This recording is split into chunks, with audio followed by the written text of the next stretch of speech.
On August 29th, Icelanders will vote on whether to restart negotiations to join the European Union. But this is not a vote to join immediately. A yes would simply reopen talks frozen more than a decade ago and could reshape Iceland's place in a rapidly changing world. Why does it matter now? Iceland has just 400,000 people, but sits at the strategic GIUK gap between Greenland and Britain. Russia is expanding submarine activity, China is pushing deeper into the Arctic, and Donald Trump's repeated focus on Greenland has made Iceland question how predictable its biggest security partner, the US, really is. Iceland applied to join the EU in 2009 after its financial crisis. Talks were frozen in 2013, and the process was abandoned in 2015 as support weakened. Now, a pro-EU coalition, elected in 2024, has brought the question back to voters. I mean, just so they understand, Greenland is very important for the United States, but it's not important for Denmark. In fact, when Denmark was overrun by the Nazis in less than one day, Hitler beat them out in one day, took over, and they asked us to take care of Greenland. In fact, we took Greenland, and then stupidly we gave it back. We shouldn't have given it back to them because we're the ones that need it. We need it for protection of the world, not just the United States. And Trump's Greenland campaign intensified those concerns. An incoming US ambassador even joked that Iceland could become America's 52nd state before apologizing. For EU supporters, the message is clear. When major powers become unpredictable, smaller countries may need stronger alliances. I think we can't really trust the US anymore. There was a lot of fear once everyone realized that Trump was not joking about Greenland. There was a lot of fear here in Iceland because if he takes Greenland with force, we're probably going to be next.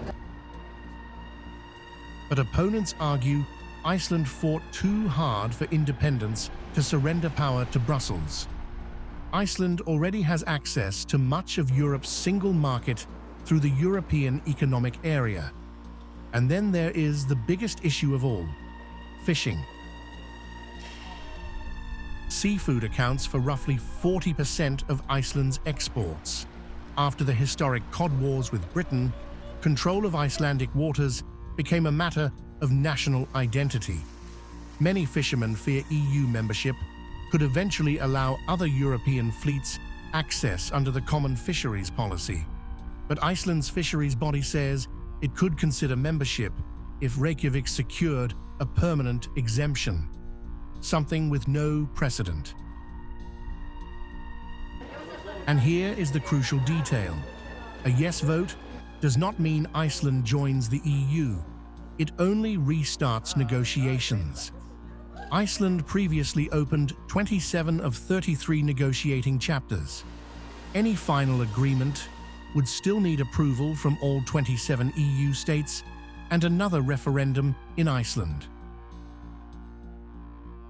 If European common policy will take over, we will be protected up to a point in few years, but we are going to see European fishing vessels here in Iceland, among other things, most likely in the stocks that we share with others, in the herring, in the capelin, in the mackerel, that we will see them in Icelandic waters that we are not used to. The stakes go beyond economics. The GIUK gap remains vital for NATO's northern flank and monitoring Russian submarines. Meanwhile, China calls itself a near-Arctic state and promotes a polar Silk Road. Iceland has already seen Chinese interest, including a 2011 attempt to buy around 300 square kilometers of Icelandic land. For decades, Iceland's formula was simple. Russia was the threat, America the guarantor, and Europe the economic partner. Now that equation is changing. Polls suggest support for reopening talks is narrow, even as many still oppose actual EU membership. So on August 29th, Iceland isn't simply choosing Brussels or independence. It is deciding whether, in a more dangerous Arctic, it can afford to stand alone.